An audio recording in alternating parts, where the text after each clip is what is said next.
بسم اللہ الرحمن الرحیم۔ السلام علیکم ورحمۃ اللہ وبرکاتہ۔ منیفہ وائس میں آپ سب کو خوش آمدید۔ تو گائز، آج میں آپ لوگوں کو حضرت حلیمہ سعدیہ رضی اللہ تعالیٰ عنہ، جنہوں نے ہمارے پیارے نبی صلی اللہ تعالیٰ علیہ وسلم کو دودھ پلایا، ان کے کچھ بیانات جو ہیں وہ میں آپ لوگوں کے ساتھ شیئر کروں گی۔ جس سال رسول خدا صلی اللہ تعالیٰ علیہ وآلہ وسلم پیدا ہوئے، اس سال عرب میں قحط تھا۔ حلیمہ دائی کہتی ہیں کہ ہمارے گھر میں سب کے سب بھوکے تھے، اور باوجہ بھوک کے میں اپنے بھائی کو ساتھ لے کر میدان میں جا کر گھاس لا کر اسے بیچ کر قوت حاصل کرتی اور خدا کا شکر بجا لاتی۔ اور اس وقت میں حمل سے تھی، اور جب میں نے بچہ جنا اور اس کا نام مہیر رکھا، اور اس وقت میں لڑکے کے دودھ کے واسطے حیران و پریشان رہتی تھی، اور باوجود کوشش شدید کے کچھ کھانے کو نہ پاتی تھی، یہاں تک کہ 7 دن اور رات فاقے سے بھوکی رہی اور فاقے سے بے تاب ہو گئی، کچھ ہوش نہ تھا۔ ایک رات خواب میں نے دیکھا کہ ایک چشمہ ہے، پانی اس کا نہایت سفید دودھ سے زیادہ، اور اس میں خوشبو مشکی عنبر کی آ رہی ہے۔ ایک شخص نے مجھ سے کہا، اس چشمے سے جتنا چاہو پانی پیو، تب تمہارا دودھ زیادہ ہوگا۔ اور جب میں نے اس کے کہنے سے اس چشمے کا پانی پیا تو اس نے مجھ سے کہا کہ کیا تم مجھ کو جانتے ہو؟ میں نے کہا نہیں۔ اس نے کہا کہ میں شکر ہوں کہ تم نے حالات قحط میں تکلیف اٹھائیں، بغیر کھائے اپنے اللہ تعالیٰ کا شکر بجا لیں۔ اللہ تعالیٰ نے بصورت آدمی تمہارے پاس بھیجا تاکہ تم کو خوش کروں۔ تم مکے میں جاؤ تو تمہاری اور زیادہ کشادگی ہوگی۔ یہ بات سن کسی سے مت کہنا۔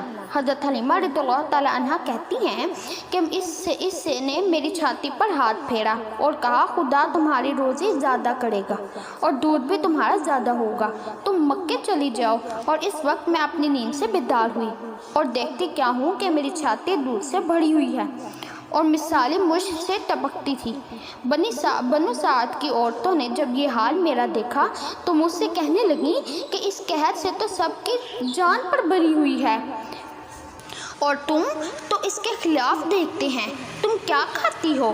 اس کا جواب میں نے کچھ نہیں دیا کہ خواب میں مجھ کو منع کیا گیا تھا کہ بھید کسی پہ ظاہر نہیں کرنا۔ پھر دوسرے دن اپنی عادت پر گھاس چھیننے کے لیے میدان میں گئی۔ اسی وقت ایک آواز غیب سے آئی کہ ایک لڑکا قریش کی قوم میں پیدا ہوا ہے، وہ بڑا مبارک اور سعادت مند ہے، اور حقیقت میں سعادت اس کی بھی ہوگی جو اس کو گود میں لے کر اپنا دودھ پلائے۔ یہ آواز سن کر قوم بنی سعد کی عورتیں فوراً پہاڑ سے نیچے اتر آئیں، اور پھر وہ اپنے شوہروں کے پاس جا کر یہ احوال کہنے لگی۔ پھر سب نے متفق ہو کر مکے چلنے کا مشورہ کیا اور وہاں پر جانے کا پختہ ارادہ کر لیا۔ بس ایک دن موقع غنیمت جان کر وہ سب کے سب چلیں، اور میں بھی ان کے ہمراہ پیچھے گدھے پر سوار ہو کر چلی، اور میرا شوہر بھی میرے ہی ساتھ تھا، لیکن جو کہ میرا گدھا تھا وہ بہت ہی رفتار میں بہت ہی زیادہ سست تھا، اس واسطے کہ گدھا میرا بہت زیادہ لاغر تھا۔ چنانچہ میرے ساتھی سب کے سب آگے نکل گئے، اور میں جس میدان سے گزرتی تھی یہ آواز برابر سنتی تھی کہ اے حلیمہ، تم کو یہ شخص مبارک ہو۔ میں اس طرح چلتے چلتے تیسرے مقام پر جہاں پہنچی، وہاں ایک شخص کو دیکھا، قد و قامت میں بلند اور ایک عصا بھی اپنے ہاتھ میں لیے ہوئے، نورانی چہرے ایک غار سے نکل کر آیا۔ یہ کیفیت دیکھتے ہی میری آنکھیں بند ہو گئی۔ وہ میرے پاس آ کر میرے پیٹ پر ہاتھ رکھ کر کہنے لگا، اے حلیمہ، سعادت دارین تم کو حاصل ہوئی ہے۔ یہ سن کر میں نے اپنے شوہر سے کہا کہ جو میں سنتی ہوں غیب سے تم کو معلوم ہے؟ وہ مجھ کو کہنے لگے، کیا ہوا ہے؟ خیر تو ہے؟ کیا تم دیوانی تو نہیں ہو گئی ہو؟ اور میں اندیشہ کرتا ہوں راہ میں چلتے جاتے کہ ہمارے ہمراہ کے لوگ ہم کو ملیں گے یا نہیں۔ جب وہ مکہ کا قریب جا پہنچی، یعنی اتنے قریب جا پہنچی کہ مکہ 6 کوس باقی رہ گیا تھا، اور مجھ سے پہلے جانے والی قوم بنی سعد کی عورتیں مکہ میں پہنچ چکی تھیں، اور میں نے ایسا کیا کہ اپنا تمام مال و اسباب، سواری کا گدھا